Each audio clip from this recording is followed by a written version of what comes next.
because sometimes there's some ambiguity between colocation and cloud. By colocation, we're referring to basically your servers in somebody else's building. By cloud, we mean their servers. You're basically buying processing time. And so that's just because it gets used in different ways. Okay, Doreen, citizens, dinosaurs, and density, oh my. Tell us about your experience. Certainly. Well, first, I'm happy to be here to share a little bit about the adventure that we've been on for the past 4 years. So Hennepin County has a number of data center locations. Of course, we don't tell you where they are, but we do have 2 regular sites that we have. We have 3 what we would call microsites where we have more of our production gear. 2 sites were actually Colo. So we had 2 Colo and 1 enterprise data center that we were running. And so about 4 years ago, we engaged with a third-party vendor who looked at what we were spending. We were spending close to $3 million a year in Colo expense, plus our enterprise location that we have. And they really thought that that was a lot of money to be spending from those taxpayer dollars that are very limited. So they really felt that one of our underutilized co-location centers could be folded into our enterprise data center without causing any real problems. However, the enterprise data center was 45 years old. So it needed to have an uplift. So they came back and they looked at it and they said, you know, you own hundreds of pieces of property around here, so perhaps you should find a place where you can put this data center like the one you have and just fix it up. So we embarked on a project. It was a 3-year project to remodel. We took out absolutely every pipe, every piece of conduit, everything we had in there. Did I mention while the data center was live? And we were folding the other Colo into it. And they were repiping the pond that sits above it in a high-rise in downtown Minneapolis. So we had a lot of challenges, we had a lot of opportunities, and now we have a state-of-the-art facility, and it was all because we partnered very, very closely with, between IT and our facilities teams. Okay. Bruce. Bruce, you want to? This Bruce? Yes, that Bruce, I'm sorry. Not the other Bruce. Yeah, we have one of everything, and I think we have made a decision corporately to get out of the enterprise data center business, simply because it's too expensive and we don't know what the future looks like, so we would rather put that money into research and development than into our own enterprise data center. Getting out of a data center is not as easy as it sounds. So finding a home, preparing the home, moving everything without dropping a data center is a challenge that I don't recommend, but you may have to undertake. When your data center's in the back of a truck, it's really hard to keep everything running. So there's a exercise there that should be carefully thought through. For us, we also are a cloud operator, and our cloud is 20 megawatts of, you probably know it as artificial intelligence, we call it machine learning. And that sits over in a Colo. So our cloud's in a Colo. And we've undertaken to have that as our future because we can't build data centers as fast as the demand changes. We were discussing earlier, it takes, if you have a piece of land that's already permitted and you start building, you're 3 years away before you could start to move your first rack in. In 3 years, our complete product offering changes. So we could build it and only find out that it's not what we want. Again, I don't recommend that as a strategy. If you're in trouble right from day one, then it's hard to climb out of. We are over in west in California, where land is very expensive, energy is very expensive. So we're looking to find alternatives to that. And that means going out of state. We can go out of state. A lot of my colleagues can't, simply because of their operational requirements and regulations. So we will probably move a lot of what we do out of California. Not because we want to, we love California, it's just we can't find the space and we can't find the power in the quantities that we need them in. Thank you. Jay? At Clemson, we ran into a very similar situation. I moved over to the data center from campus 10 years ago. The data center was 20 years old. They had done very little to update any of that, and we had a mandate to get into high-performance computing. So we very quickly blew through all of our power and cooling that we had. As a state agency, we are 100% bound by state procurement guidelines, which is about as bad as the 3 years to build for some of the things, especially buying UPSs and generators and things of that nature. So we were able to partner with Duke Energy, our energy provider, partner with them. They actually own most of the infrastructure. We upgraded our data center in several phases. The first phase is now 10 years old, and we're retrofitting that and talking about the next series of upgrades. But we went to a 4.5 megawatt facility. I've topped out at about 2.3 megawatts of use so far. We're still growing. HPC, our high performance computing, is growing by leaps and bounds. Unfortunately, we can't do like industry. We have, certain mandates, certain regulations that we're required to keep things in-house. We also process Medicaid claims for the state of South Carolina, so we have the HIPAA regulations. So there are a lot of things that keep us in the enterprise data center, but we have run the gamut across the first slide. We have gone to some co-location for disaster recovery. We've also become the co-location for other state agencies, as well as some other research universities that use our data center for their disaster recovery. So we've done cloud, colo, become the colo, as well as keeping our enterprise data center. So academia's got a slightly different view than Bruce does, but we all agree that the cloud's growing and that the enterprise will gradually shrink. But there are a lot of challenges depending upon your industry. And Doreen, how did Colo fit into your data center renovation? So, as I said, we actually had one colo that we were underutilizing. It was costing us $1.4 million a year, and it had a 5% escalator. So very quickly it was getting super expensive. And we really looked at, were we getting any value from that? So that was one of our two colos. We also have a dual site. So in our dual site, it matches the site that we have as our enterprise. And so we obviously have the ability to fail over to that one as needed. The county also is venturing out into cloud territory. There's a lot of opportunities for us there. We have been running a private cloud for a number of years, and we will be moving into the public space now very shortly. So all of these things, it's really a hybrid solution, and I think that that's what we hear from both Bruce and from Jay, that that's really kind of becoming the norm, and Hennepin fits right into that with probably most of you that are out here in the audience too. I'd like to ask the panelists about the challenges that you face in moving forward. What are your pain points in developing, dealing with data centers? And Doreen, how about you? Sure, I think one of the things that some people found interesting as we kind of talked about the presentation was the role of the taxpayer when you're working for a governmental agency and how taxpayers weigh in.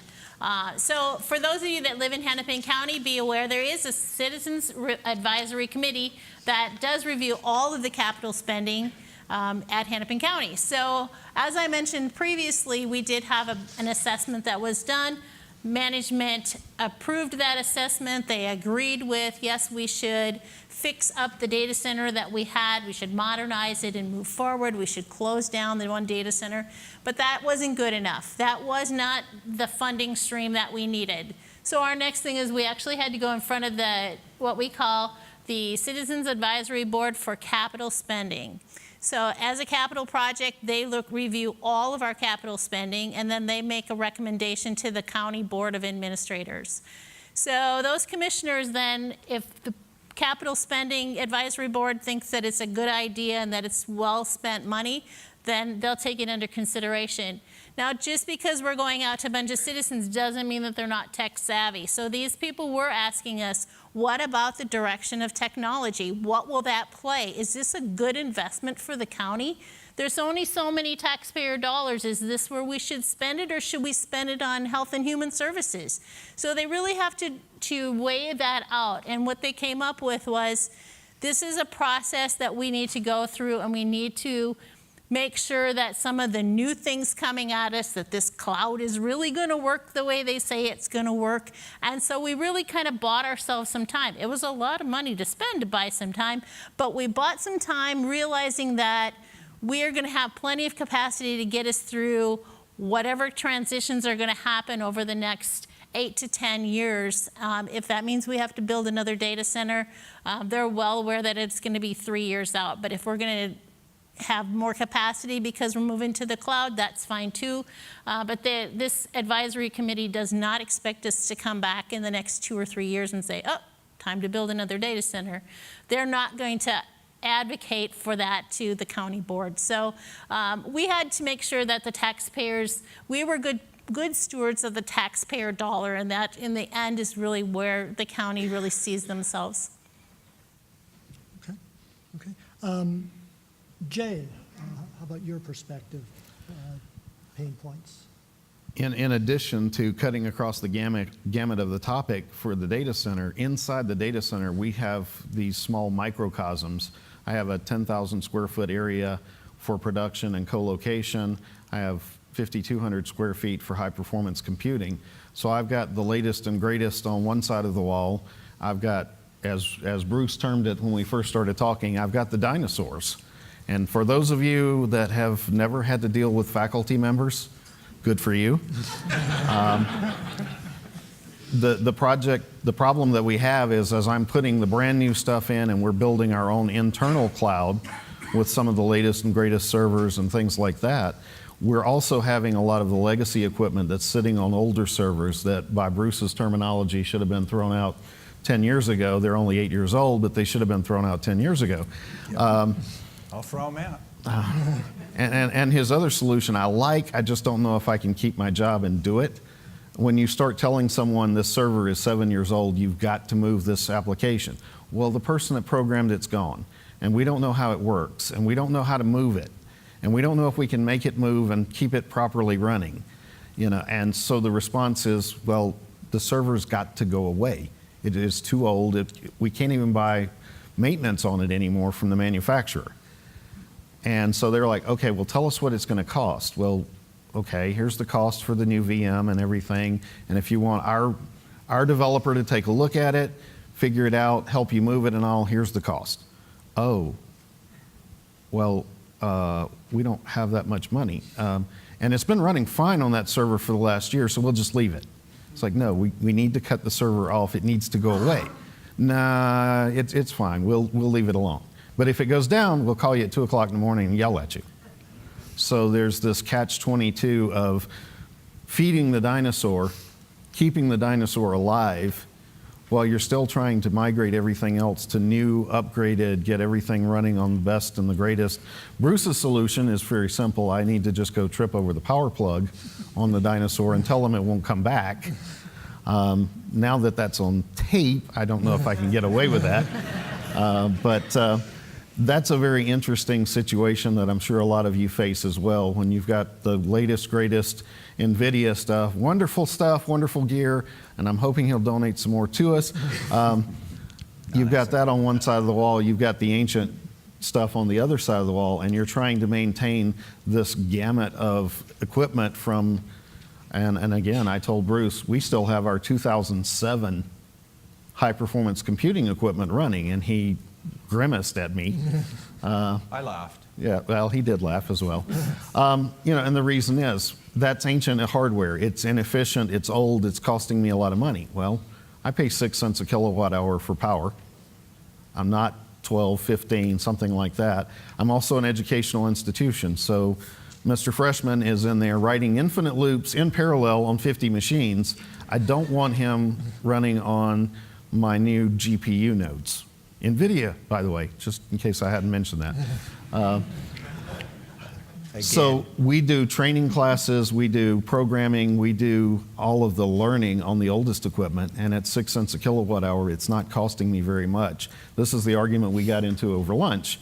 There's this thing called CapEx and this thing called OpEx, and most of you are familiar with that. And CapEx is really, really, really difficult for us to get to buy new equipment.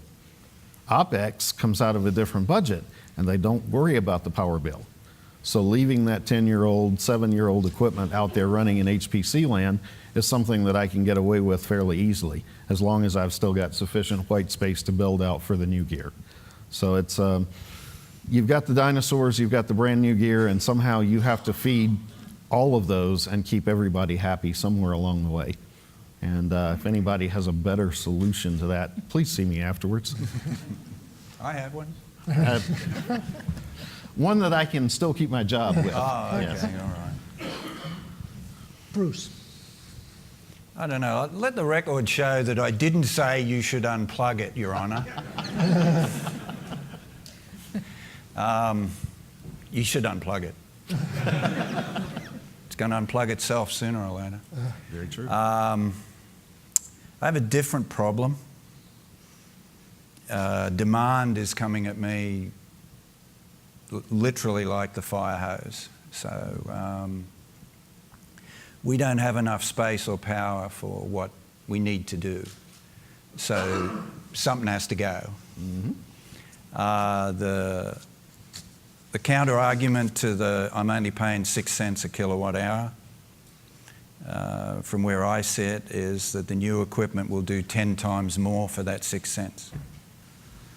So I get it, OpEx and CapEx, but smart people need to make smart decisions. And I think I could, when I come over with my gifts, maybe you could introduce me to somebody who won't get any of them until they listen to my pitch. Glad to. Yeah, demand is coming at us. We need to get into space that can take care of demand.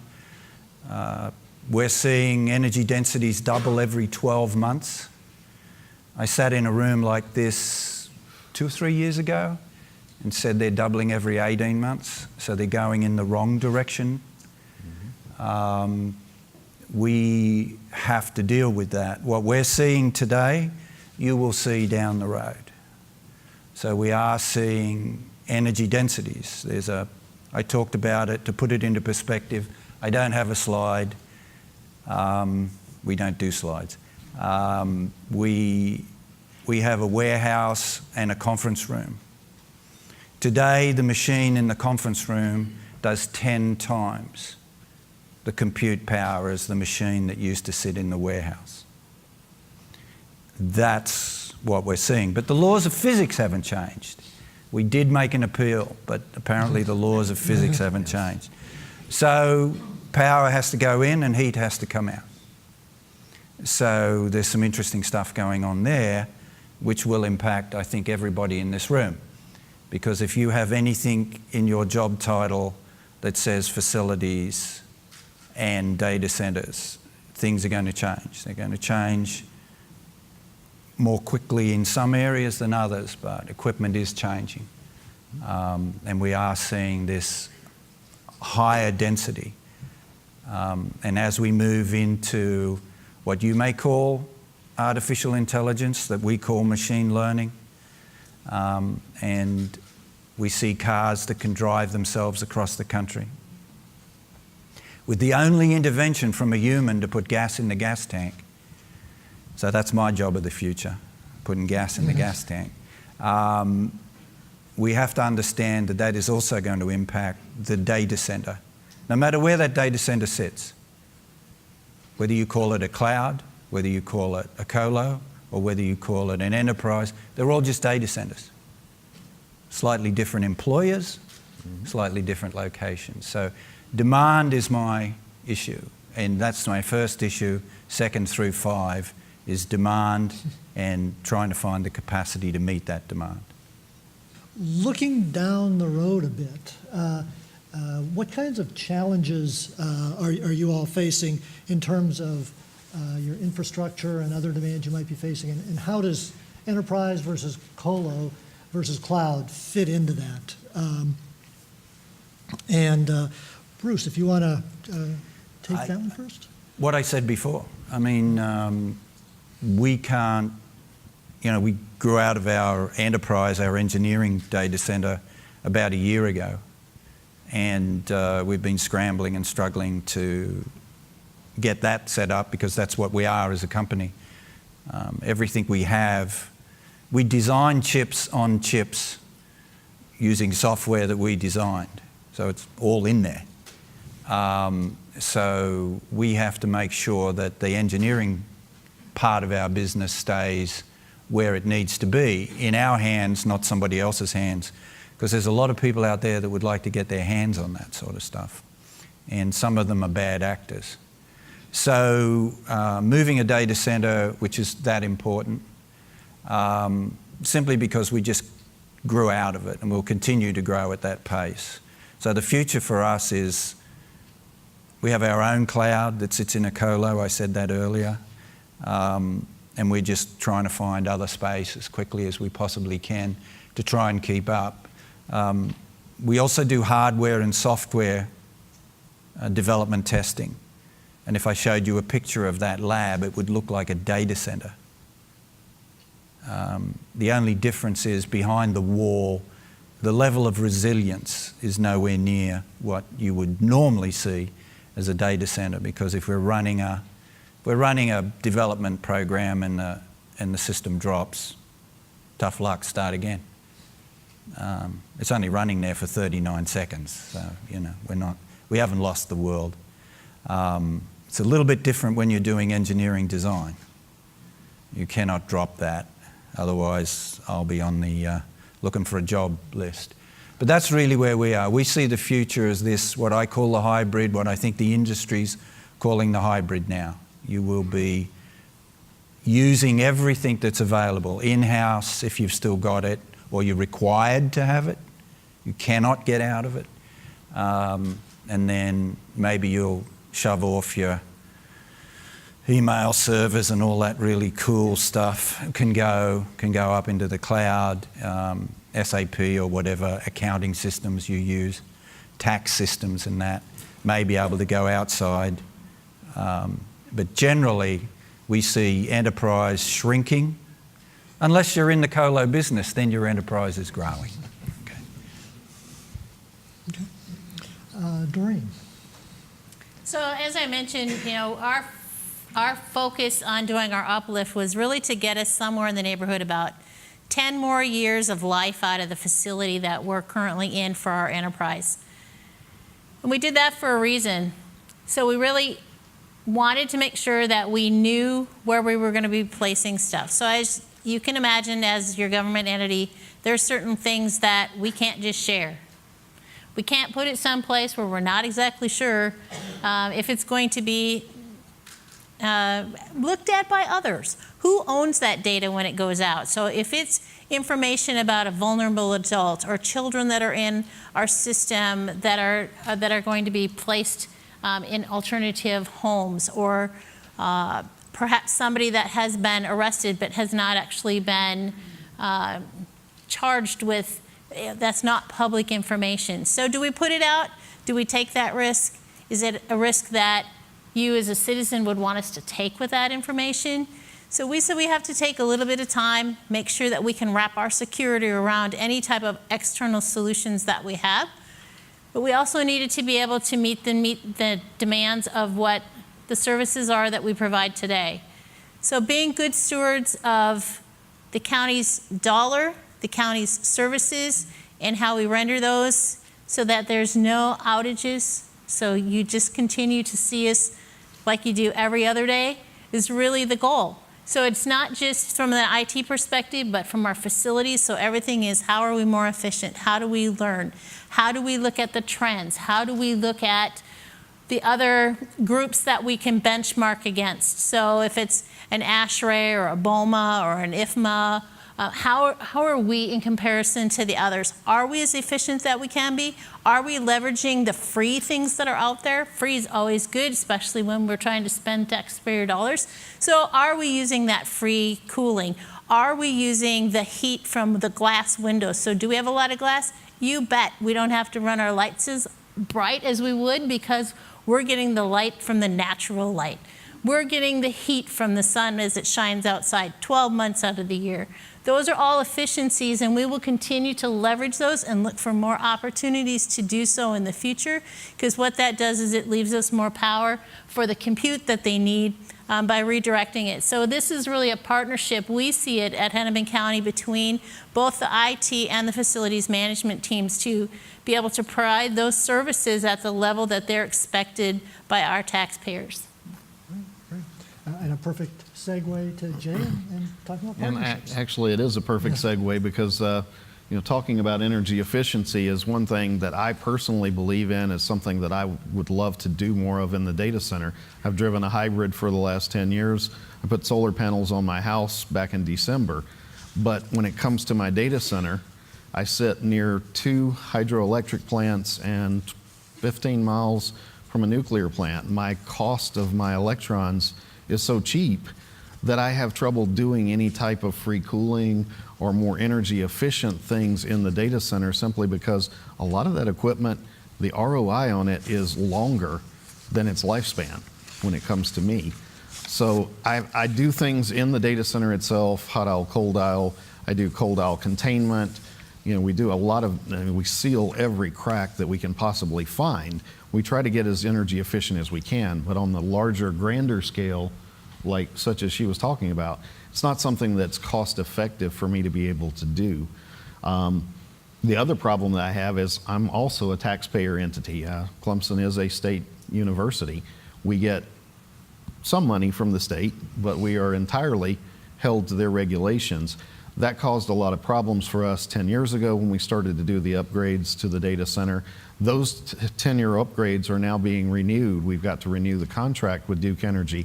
So we're talking about some of the new upgrades and things like that. That partnership with Duke has been something that's allowed us to do the types of things that we've done in the data center. We've gone from October of 2007, we were not in the high performance computing game at all. By the end of October, we had turned on our first cluster. That cluster has been through 16 different upgrades and additions over the last 10 years. It's currently the 172nd fastest supercomputer in the world. Don't ask me how much power it's using. You're not allowed to.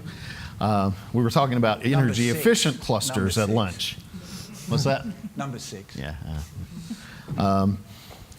So in addition to that, we have, it is a condominium cluster. This is something that has helped us do the same type of thing. So the partnership with Duke has helped from the facilities level. The partnership with faculty has actually helped from the cluster level and let us grow that.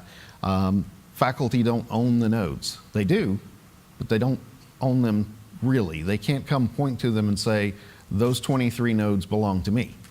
Because of the 2,200 nodes, they have time on those. So our cluster is really a cloud of itself, in and of itself, that faculty buy in, and we have a per node charge for them. But we don't actually write their name on the server and put a big sticker there. They can use these 23 servers today. Tomorrow, they might use these 50 because they have NVIDIA graphics processor units in them and they need something that's matrix oriented. So they'll come over here. And then next week, they might need 400 nodes to get something done really quickly, and they're back over here in a different section of the cluster. So at the end of it, when their time expires, they become free users. Just like Joe Blow freshman that is writing his infinite loops in parallel on 50 machines, they can use those. A new faculty member can use the cluster for free. But if they buy nodes, if they purchase nodes, they get prioritized time. So other free users will get pushed out of the way, and those that own the cluster will actually have that time. If they use twice their time and run out in November, they become a free user for the rest of the year, and they might get pushed out of the way. So we've done efficiencies both with partnerships with faculty to do that, grow the cluster, make it something that's beautiful, usable, and maintainable. In the 10 years we've been doing HPC, we've spent about $27 million on equipment, hardware, networking. That's counting the breakers and the copper and the racks and everything else. In that same time, research groups that use the cluster have brought in well over $100 million worth of research grants to the university. So it's a good resource for us at an R1 university to bring in funding. But it wouldn't have been possible without the partnership with Duke Energy, getting that going, giving us the capital up front. The nice thing about it is, and something Bruce and I were talking about at lunch today, is the maintenance. I'm not responsible for the maintenance now. Duke owns that generator. Duke owns that UPS. They're on the hook. I get the call at 2 o'clock in the morning, but they're on the hook to make sure that, Cummings or Vertiv or whoever it needs to be comes in and maintains that equipment for us. So it's a very good partnership for both of us. Their end of the partnership is we're a living laboratory for them. They've got a group that does this, but we were really one of the first data centers that they did. They've done it for several other types of agencies, own the equipment, maintain the equipment, things like that. So we're a living laboratory for them to get into the data center business. They have learned from us what we need, how we need to do these types of things in a data center environment as opposed to a hospital environment or something of that nature. So they've learned quite a bit in the process. It's been a give and take. So We want the panelists to get out their crystal balls for a couple questions and give you all their sense of where things are going. And the first question, what do you think the cloud, colo enterprise market share will look like in 10 years? And this is a crystal ball, this is a guess. different. Different, all right, I like that. Different how? As Bruce said, unless you're in the colocation business, enterprise is going to drop. There are going to be fewer and fewer people building their own data centers. Colocation, by the contrast, is going to grow. Cloud, by the definition we're using, cloud is they own the facility, they own the servers, they own everything, you lease time. That's definitely going to grow. Which is going to grow the fastest? I think it's going to depend on your industry. As Bruce and Doreen and I were talking at lunch, it's really going to depend on the industry you're in and the regulations that confine you and constrain you as to whether you can do co-location and put your gear in someone else's facility, or whether you can just go straight out to the cloud and let someone else own everything except your data. And then we come back into the situation of, do you really own your data or do they? And we process, Medicaid claims. We have a contract with Health and Human Services. So we have that same issue. Can we take any of that data out to the cloud? And the answer is probably no. At least HHS in South Carolina doesn't feel comfortable with that. So that's why we have gone to other co-locations for our disaster recovery. We built our cloud in-house, and then we found a co-location where we put our equipment that we own and we manage, and all we get from the provider is just the space, the power, and the cooling. So I think the regulations in the industry, or the cloud versus colo, it's just going to depend. Mm-hmm. So, Bruce? Yeah, I'm not going to be here in 10 years, so I don't care.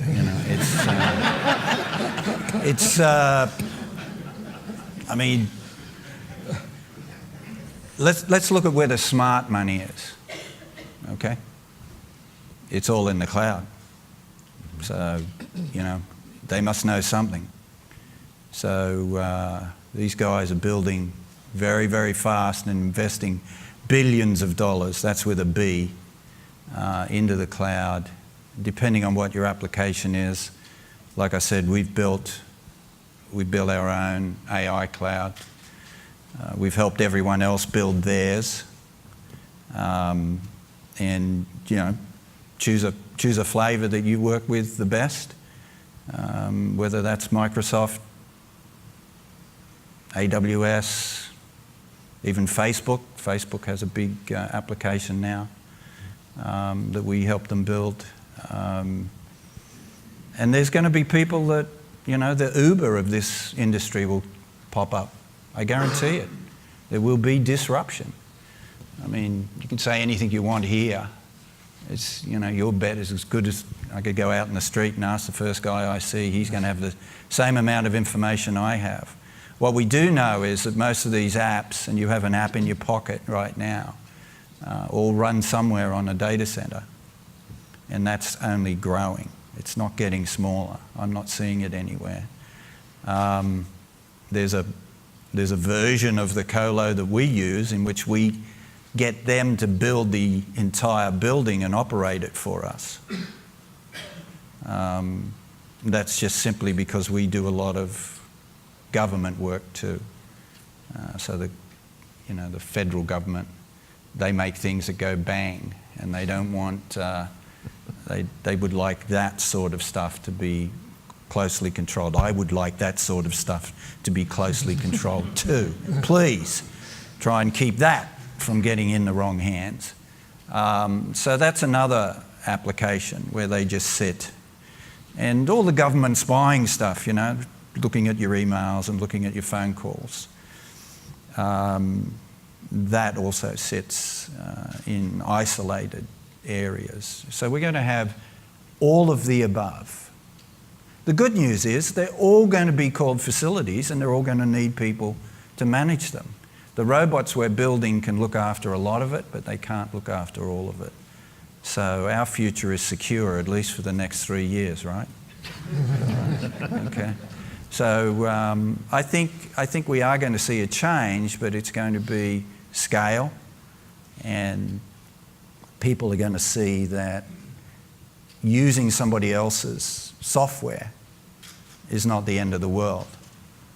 We do that every day.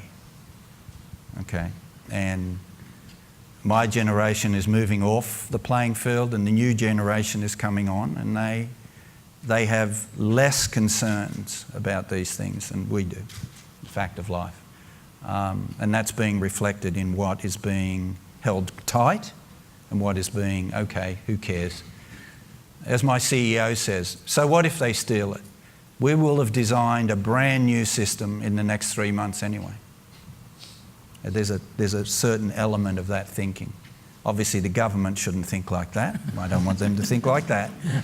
But, tech developments are moving very, very, very fast. Obviously, there's a point at which we can't go any faster, but we haven't got there yet. Doreen, your thoughts?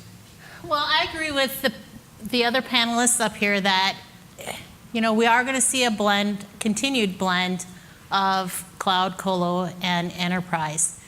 What we will see is the shift in percentages of how much fits in each bucket. But I think the other thing we have to keep in mind is think back 10 years ago.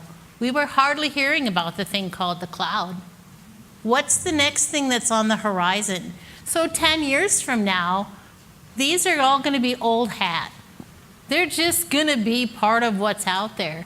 And we're going to have new challenges that we're going to face, that we're going to come up with, and we're going to solve those problems because that's what we do. We solve problems. So I think that although people look at this today, this is the look of what it is today. Tomorrow it's going to be different. And so that's just an opportunity for us to continue to grow, to continue to innovate, and to make the world a better place.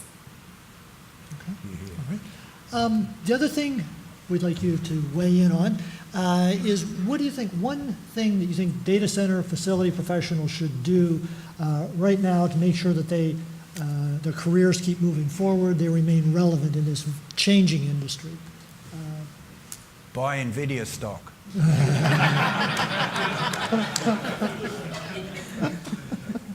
Okay, you said the one thing. The one thing, all right. This is going to sound so trite, and I apologise, but it's true. It's been true from day one and will continue to be true. You have to upskill. The skills you have today are great, but they're already old. They're yesterday's skills. You have to really look at what skills, understand what's happening in this data center. How are things going to change? And that's not, you don't have to be an MIT graduate to figure that out. You've seen what's going on, okay? You've seen the changes that have occurred. It's going to be more of that, just faster. And I think I would look to my skill set. Forget about the ones you don't have. That ship sailed, okay? Concentrate on your real core skills, right? Remember the old days when you used to have you may still have them, I don't know, annual review with your boss, and they used to say, you're really good over here, you're not so good here, so concentrate over here. Don't do that. That's bad. Take the good stuff and make it better, because you're not going to get much better here, sorry. See, with me, it's the other way. You're really bad at this, you need to get better at this. So I would say upskill, upskill, upskill. There's plenty of information out there. Online education, whether you like it or not, is the way to go. It's crammed, it's compressed, you learn a lot. And one thing Silicon Valley learned the hard way is, and my friend at Clemson, please put your hands over your ears, it doesn't matter what school you go to. It doesn't. If you can learn, learn. Okay, go out and learn, upskill. Because whatever it is you do well, do better. And you will become more valuable. That would be my one tip after you buy NVIDIA stock. And when you make more money, buy NVIDIA stock. Okay, I think I've finished the commercial. All right, good. Doreen? Well, I'm not going to ask you to buy stock, but you can move to Hennepin County if you don't live here and pay taxes. That would be fine. Exactly. That would be perfect. Pay more taxes, because But- we love to pay tax. That aside, I certainly agree with upskilling. That is a critical piece. But to the other side, you have to remain open, agile, and understand that you can't just stay where you're at. Because you know it today, because you hold certifications today, isn't going to mean anything in the future. You've got to upskill. You got to keep going with where the trends are going. You got to know what's going on in the industry and be willing to take that on and be willing to learn that. If you think you've learned it all and you can just coast through because you got your certification, you might find that it's just not the way you thought it was going to be. So learn what you can learn, embrace the change because it's coming at you like a freight train. Yeah. All right. And Jay, before you go, I'll do your commercial for you. If you're going for an MBA, get it at Clemson. Online. Okay. I'm not sure what I'm supposed to say since Bruce stole my answer there. I absolutely, my whole answer was going to be one word: training. It is extremely important, but given that that one's been covered, for those of you that work in an environment around IT folks, I think my next best piece of advice is get involved with them. Facilities and IT have to be at the same table. They are going to ruin your life if they don't give you a seat at the table. So if you have to, take the seat, get involved with the IT guys. If you're in that, table. lose the table. Okay. Move the table. Ah, Move he's it from to your- California. Yeah. But, and this hits close to home because I was on a conference call this morning at which, the IT guys had made a decision. They were going to do this, and I had to sit there and say, here's why that won't work. Here's why your power issue is going to pop you right on top of the head. And so, after you get your skills, if you're working in an environment where you're around IT people, I would say definitely try to insert yourself into that earlier. We all know if you've dealt with it before, you'll save yourself heartache on the back end because they will make the mistakes and they will go down the path without you, and you will have to change their direction if you don't. So I guess I'll give my second answer, and since my first one was taken. Okay. All And right. could I just add, they're not IT people, they're teammates It's true. and they're partners, That's true. That is true. okay? I'll Okay. rephrase the way I use that. Yeah, we're all, I'm guessing, what, mechanical, electrical? Don't all nod, okay? To my IT partners, I apologise, but that's a very big step you have to make, okay? If you don't see them as active partners in your success, you will fail. One of the small things I can guarantee. So they're not IT people, they don't come from a different planet, although they do act like that many times. They think you're exactly the same. Okay, so get together, swallow your pride, do whatever it is you have to do, but find out what their problems are and solve them for them. If they're going to connect to a 350 amp breaker that's going to trip the minute it switches, tell them. They'll appreciate it. They won't understand it, but they'll appreciate it. And they'll value you more. Sorry, I took over that one too. That's Did I fine. mention stock? Okay, all right. Well, members of the audience, now it's your chance to ask questions of our panelists or to share your own experiences. I'm sure many of you have experiences to share. So I'm KG Anand, I'm from United Technologies. This is a question, you talked about machine learning, call it IoT, artificial intelligence, whatever you want. As part of the future, do you see for say an application like intelligent transportation, that you will need a lot of edge computing facilities? Are you seeing a lot of that trend where you have to place a lot of computing power close to where action is getting done? So, for example, if you want to do traffic management, you cannot have, just because of pure latency issues, you cannot have data flowing back into the hub and then directing the traffic signals to change, versus having something close by, which is an edge facility, where some amount of processing is done and then the changes are made. So do you see that as a big trend? Are you addressing that to Doreen? I'm addressing it to you. Oh, sorry. I was trying to be a smart. It's not working for me. The short answer is yes. Okay. Our PX2, which is the drive that goes in autonomous cars, goes in the trunk. It's water cooled, has the capacity of 160 MacBooks. Okay, so that's the sort of compute power that you have in an autonomous car. So if you extrapolate that to having those decisions being made very, very quickly, we go back to this issue of density. Okay, so when you have 1,000 times the compute power in the same form factor, you can put it at an intersection. Just have to be power and cool it. Someone else's problem. But the answer to that is yes. Yeah. There's a tremendous amount of compute needed in machine learning. And that's going to define the data center.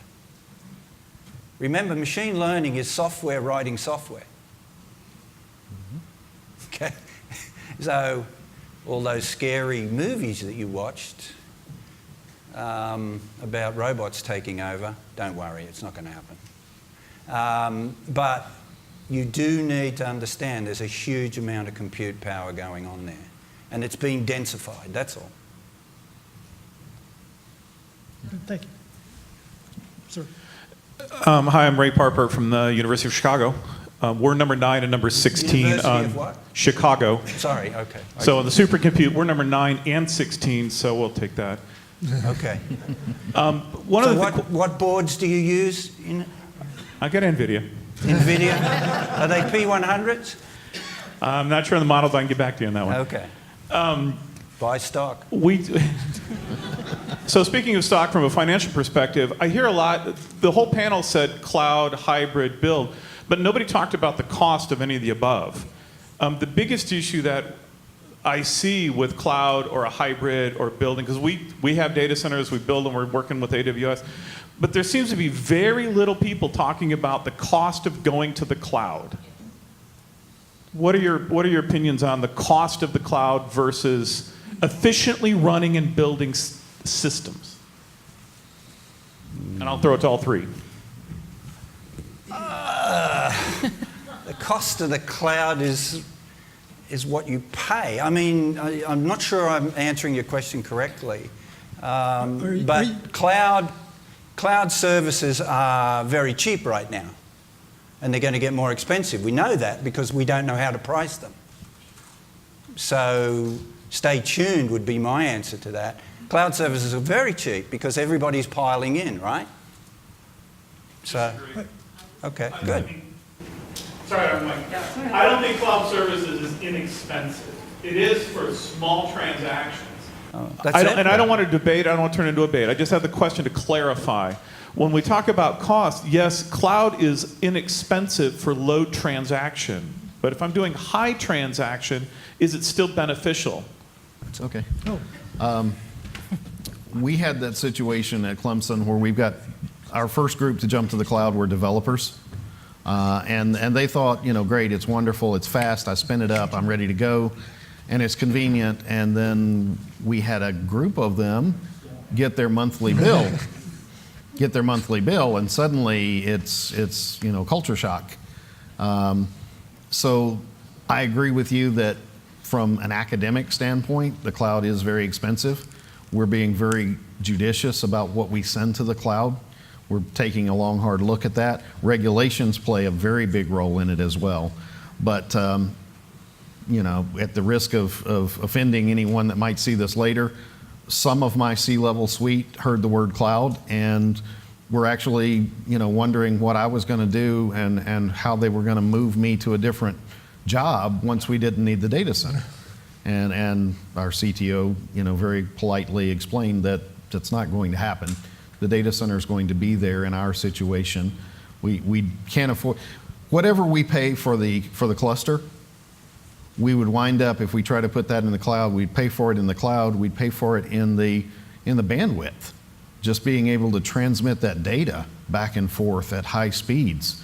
Nobody stops to think about the fact that when you move to the cloud, you've got to have an extremely large pipe to that provider to be able to get your data back in real time and make all the people on campus happy. Right now, their data is, in my instance, 9 miles from campus at the research park where my data center is. If I have no idea of knowing where Amazon may put their gear. I have no idea of knowing that it might be in Virginia today and San Diego tomorrow. And so having high-speed bandwidth, whatever we're going to spend on the data center, whatever we're going to spend on equipment and things like that, that money will get eaten up if you move to the cloud. And that is something that a lot of people don't think about. By the flip side of something Bruce and I discussed this morning, the cloud rolls in all of the costs. And people forget, on my end, maintenance. That's something that the cloud provider has priced into, and that's one of the reasons. Just when you start thinking about, they're just giving me a server, they're giving me a VM, but it sits in a data center with UPSs and generators that have to be tested and have to be maintained and have to have maintenance performed on them. And they've started figuring out how to roll that cost in, and that's something that my people don't see how to separate between the two. They see it on my end and they refuse to pay some of it. They don't want me to do switchgear maintenance every 5 years or every 1 year or anything like that. So I've got main breakers that haven't been operated in 7 or 8 years. I don't know if they're ever going to fail. I don't know if they've got problems with them, but they don't want to pay to see. So that's another issue in the cloud. You get your maintenance rolled in, and that's where some of the cost comes in. It comes out of a different budget when you're looking at it separately like we do. Thank you. And anybody that thinks that going to the cloud is going to be cheaper, you're probably going to have a shot of reality here before too much longer, because it's really not going to be cheaper if you're just looking at the base price, right? So what you really have to look at is that cost of doing business. So it gets borne one place or another. You're going to bear it through your data center operating budgets that you have, or you're going to be doing managed services or cloud services or paying it somewhere. But it still comes down to those dollars are still going to be spent. And it's not going to be that you can shave off 50% of the budget for data centers because you went to the cloud because the clouds are passing by. No, those clouds that we go to cost a lot of money. So it's just kind of that reality check that it's still a relatively new concept for some C-suite folks to grasp. But eventually they're going to get it, that this is a cost of doing business, and there's a total cost of ownership to being those stewards of what we have to do to render services, whatever those services are. So it's taking the money out of your left pocket and putting it in your right, but you're taking it out of one or taking it out of the other. Either way, you got to spend the money. And it's until you transition, and I think that's why we see that the percentages for what's enterprise, what's colo, and what's going to be in the cloud, it's hard to guess right now, but that's going to continue to shift. The dollars are still that whole bucket around it, but they'll shift. And it'll be a little bit higher to begin with because you're going to have more enterprise, a little bit less cloud, and as you grow more cloud, a little less enterprise. So over time, it is going to shift, but it's still the pot of dollars, and they're going to continue to go up as you have more needs within your data center. That's, I think, a given, and I think we all would agree to that up here. As it relates to all three of those, where would you rate the risk? You talked about financial a little bit, but what about the risk of each one of those? Which has the greatest, which one has the least risk? It depends on how much you trust your system administrators. I mean, if you build your own cloud in a co-location facility or in your own facility, you know, you're dealing with a lot of the security and everything. If you buy it from a cloud provider, you know, from the operating system level, some of that security belongs to them. So it kind of depends. I personally, you know, I think the cloud has a wonderful place for some things, but there are certain things that I don't want out there. We moved our payroll and leave system out to the cloud recently, and that bugs me because, you know, a lot of that information is supposed to be private information between me and HR, and now it's sitting I don't know where. I know the URL to get to it, but I have no idea where it is. I got it here, Jay.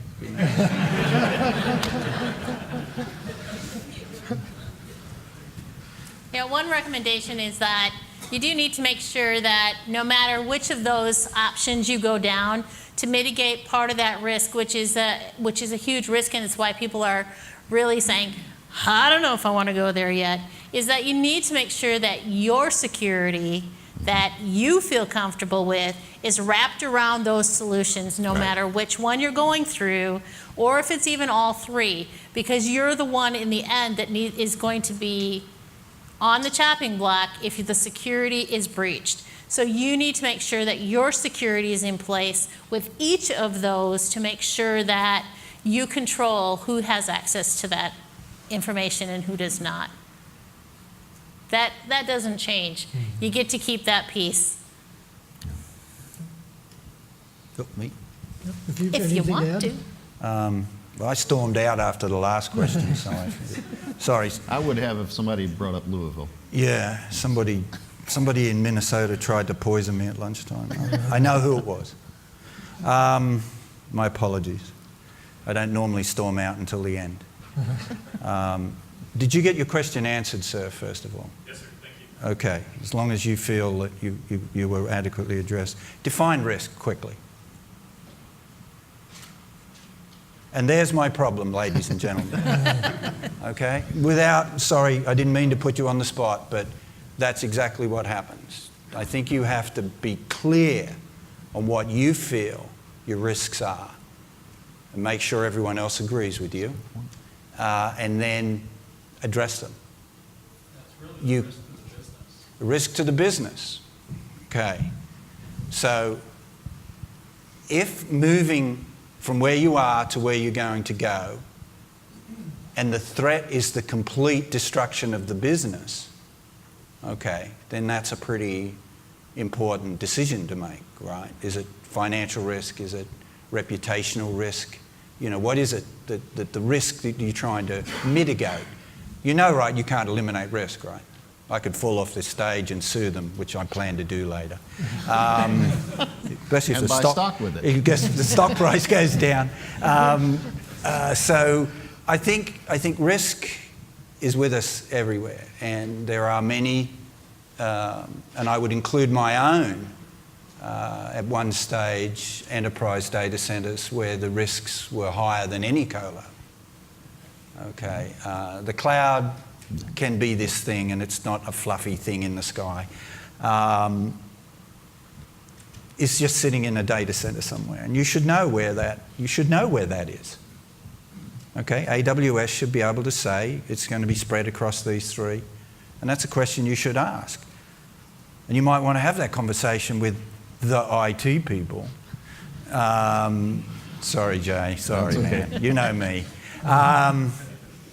And they're probably going to appreciate that you asked that question privately, not in a meeting where everyone could hear it, so that they can get their ducks in a row on that one. And you'll make some friends. If you do it properly, you'll make some friends. Say, hey, I heard this crazy guy at this conference. God, what an idiot. But he did say one thing. Do we know where our fill in the blank is actually housed? Do you know where that is? And that's not a bad question to ask. And I'd leave that there. I mean, risk is risk, right? We deal with it every day. You just have to adjust it. No one can advise you on that. Well, there are plenty of consultants that will for a fee. Okay, but you have to make that decision yourself. Okay. All right, time for one more quick question. Good, we're done. Let's go. All right, yeah, and I think they're Okay, thirsty. good. I think they've Good. had their knowledge sated. Now it's time for some food and drink. Let's Thanks give for our the panel. panelists a hand. Thank you, guys.